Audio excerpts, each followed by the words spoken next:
Hello everyone, welcome back. In today's session, we will be studying about meningitis. This is a very important topic. So let's start now. Meningitis is an inflammation of meninges, that is arachnoid and pia mater of the brain and spinal cord. Infection also spread to ventricles. So what is meningitis? Meningitis is an inflammation of the meninges, arachnoid and pia mater of the brain and spinal cord. And infection also spread to ventricles. Okay? That lateral ventricles, third ventricles, fourth ventricles we have studied, right? So in those ventricles also this infection can spread. Clear? Now coming to etiology. Transmission occurs by direct contact including droplet spreading, infection of meninges by bacteria, virus, fungus and protozoa. Okay, so by direct contact including droplet spreading, it is transmitting, and the infection of meninges by bacteria, virus, fungus and protozoa can happen. Organism enters into CNS through upper respiratory tract or bloodstream. Clear? Based on causative agent, it divided into following type. So now causative agent we have studied, right, that bacteria, virus, fungus and protozoa. So on that basis it is divided into following types. Let's see one by one. So first one is septic, that is pyogenic meningitis, also called bacterial meningitis. So let's see, most common bacteria are Streptococcus pneumonia, Neisseria meningitidis, also known as meningococcal meningitis. Okay. So what is the name? That is Neisseria meningitidis, also known as meningococcal meningitis, and Haemophilus influenza. Okay. So bacterial meningitis, also called septic meningitis. Most common bacteria are Streptococcus pneumonia, Neisseria meningitidis. It is also called meningococcal meningitis and Haemophilus influenza. Birth to 2 months and E. coli in India. These all are the positive factors for septic meningitis. Now coming to tuberculous bacilli meningitis or TBM. So what is tuberculous bacilli meningitis? It is caused by tubercle bacilli or acid fast bacilli or Mycobacterium tuberculosis, right? Most common in age 6 to 24 months. So birth to 2 months it was septic meningitis, and 6 to 24 months it is tuberculous bacilli meningitis. Now coming to aseptic or viral meningitis. It is also called aseptic meningitis. So viral meningitis also called aseptic meningitis. Most common viruses are mumps, enterovirus, arbovirus, paramyxovirus, HIV and herpes simplex, etc. It is common but less serious. Symptoms are similar to common flu. Clear to all of you? So basically this viral meningitis, these are the common one, right? But less serious, and the symptoms will be same as common flu. And most common viruses are mumps, enteroviruses, arboviruses, paramyxoviruses, HIV and herpes simplex. And tuberculous bacilli you have studied, that is Mycobacterium tuberculosis is the causative agent. And for bacterial it is Streptococcus pneumonia, Neisseria meningitidis and Haemophilus influenza. Clear to all of you? Now coming to clinical manifestation, that is young children and adult.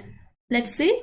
Initial sign and symptoms are severe headache, chills, fever, nausea and vomiting and photophobia.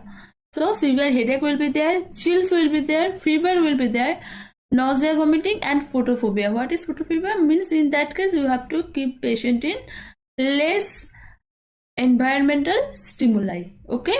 Signs of meningeal irritation, that is nuchal rigidity, that is also called neck stiffness. positive Karnik and Brudzinski sign. What is Karnik sign? We have studied, that is, make 90-degree angle between abdomen and thigh and between thigh and knee in supine position and extending the leg upward. Okay, it may cause pain and spasm of hamstring muscle. Clear to all of you? So let's see this one in image. See, 90-degree between abdomen and thigh. So this is the 90-degree. Clear? Now again, thigh and knee. This is the thigh and knee, right? This is also 90-degree. In this position, now we are trying to extending the leg upward. Can you see? This is the upward direction. Clear? So in that case, if it is causing pain and spasm of hamstring muscle, then we will be calling it Karnik sign. Clear? Now what is Brudzinski sign? Flexion of the hips, ankle and knee when the neck is flexed from a supine position. Okay. Now suppose baby is lying flat or in supine position. Now we are flexing the head, right? See, like this we are flexing the head of the baby. Now involuntary flexion of hip, this is hip, ankle and knee will be happening. So we are flexing the neck basically now, but these all three joints are flexing involuntarily. So this is called Brudzinski sign. Hope it is clear. Karnik sign and Brudzinski sign, they ask in exam because it is a little bit confusing and students get confused in exam hall. That's why just let's clear once again. What is Karnik sign? Here we are doing 90-degree angle between hip and thigh and knee and abdomen and thigh. Clear? Now we are trying to extend the leg upward, and if it is painful and spasm of hamstring muscle, then it is called Karnik sign. And in Brudzinski sign, that we are flexing the head, and if involuntary flexion of hip, knee and ankle is there, then it is called Brudzinski sign. Clear to all of you? Now coming to next point, that is red macular or petechial rash in meningococcal meningitis only. So in meningococcal meningitis there is red macular rash is present, abdominal and chest pain in viral meningitis. In viral meningitis we will be seeing abdominal and chest pain. Seizures in 1 in 3 cases. Clear? So seizures will be present 1 in 3 cases. Infant and neonates, bulging anterior fontanelle. Okay. Refuse to suck, vomiting and vacant stare. Okay. So that infant will not be sucking, right? So breastfeeding will be difficult for those child. Clear? Vomiting and vacant stare. What is vacant stare? मतलब कोई बेमतलब का, मतलब किसी की तरफ देख रहा है ना. स्टेयरिंग जिसका कुछ मतलब ब्लैंक जो होता है, कुछ मतलब पर्पसलेसली देख रहा है कुछ. Clear? Now neck rigidity, what is that? We have studied that nuchal rigidity or neck stiffness, right? Seizure, irritability, poor feeding. I have already told that breastfeeding will be difficult for this child, and high pitch cry. This is the significant clinical manifestation. Clear? Now coming to diagnosis. Lumbar puncture for CSF examination. Gram stain to identify organisms, 70 to 80% can be diagnosed. Clear? Bacterial meningitis show color of CSF, that is turbid in pyogenic and clear colorless in TBM. What is TBM? That is tuberculous bacilli meningitis. Okay, TBM means that one. So it will be clear and colorless in TBM and turbid in pyogenic. Clear? Pyogenic means that bacterial meningitis. Hope you remember. Now CSF pressure. So what is the normal CSA pressure, that is 50 to 175 millimeter of water. Increased because due to inflammatory condition, CSA production increase. Clear?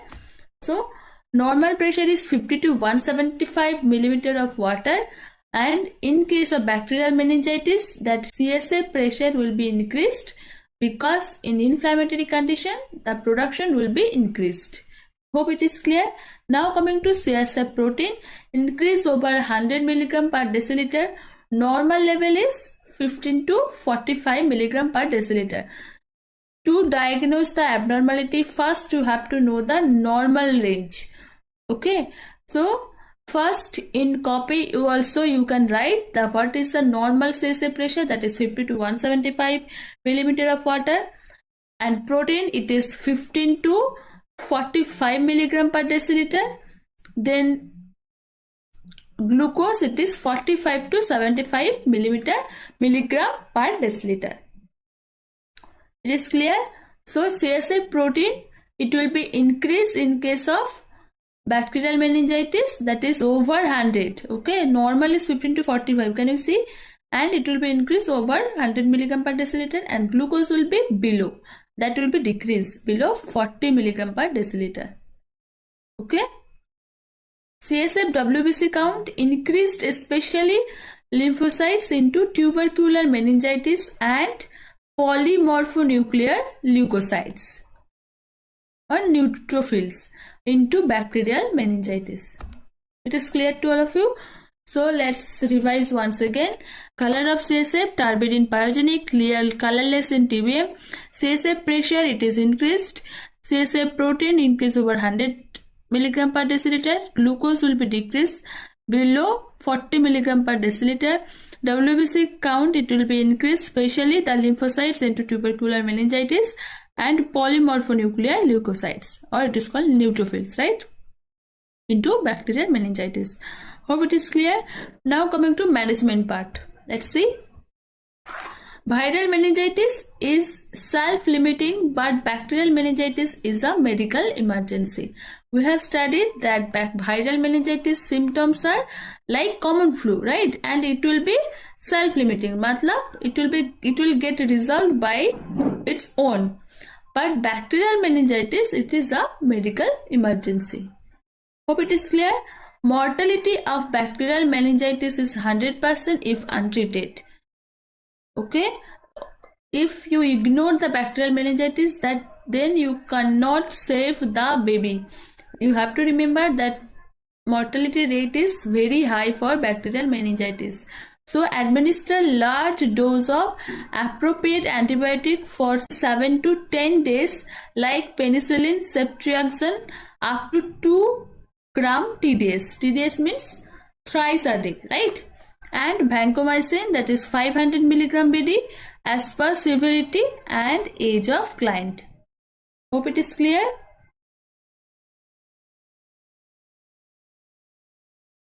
So as it is having high mortality rate, we are administering large dose of appropriate antibiotic for 7 to 10 days like penicillin, ceftriaxone up to 2 gram thrice a day, and vancomycin, that is 500 milligram twice a day as per severity and age of client. Okay, and now coming to next point, administer dexamethasone, that is 4 milligram thrice a day to decrease inflammation of meninges. Okay, now for decreasing inflammation, we are administering dexamethasone 4 milligram thrice a day. Assess neurological status frequently to detect early signs of increased ICP and seizure. Okay, we have to assess neurological status frequently so that we can detect early signs of increased ICP and seizure. So for that you have to know that what the signs of those early signs, right? Early signs of increasing ICP and seizure, right? And we have to elevate the head of the bed, that is 30 degree, and avoid flexion of neck and hip. So because it will increase the ICP, right? And maintain isolation as necessary for respiratory isolation for bacterial meningitis, right? So we have to maintain isolation as necessary on first priority, respiratory isolation for bacterial meningitis, and stool and urine isolation for viral meningitis. Okay, because it is contagious, right? Very high contagious case, this meningitis, right? Both viral and bacterial. Maintain isolation for 24 hours after antibiotics are initiated. So after, once we have started antibiotics, but still we have to isolate the client for next 24 hours. Okay, if treated properly, mortality is less than 5%, more fatal for neonate and elderly. If the baby is below 1 month, like in neonate, right, and elderly, like overage people, in those cases mortality will be more. But if we are treating properly, then mortality will be less than 5%. It is clear? Now symptomatic therapy, what is that? That administer fluid and electrolyte mannitol, that is osmotic diuretic, and phenytoin sodium. As per symptoms, we are administering this. If patient is dehydrating, then we are administering fluid and electrolyte. Mannitol, if it is ICP is increased, like that we have to administer. Clear to all of you? Now, and phenytoin is for seizure, right? Now provide calm and quiet in environment, because the patient will be irritated, because ICP cases if environment stimuli is high, then also that chance of increased ICP will be there. That's why we have to provide a calm and quiet environment to the patient. Avoid bright light because patient has photophobia. Okay, that environment stimuli should be lessened. Now maintain record of head circumference in infant.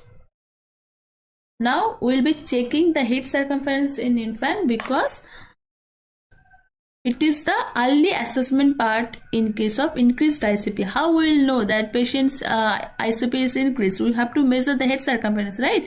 We have to measure the baby's head circumference and we have to record it. Hope it is clear to all of you. This meningitis is very much important, especially the assessment part, how we will assess the Karnik sign, Brudzinski sign, and the ICP part, the normal values. Okay, in bacterial meningitis, what are the changes we are seeing, and the management part. Hope it is clear to all of you.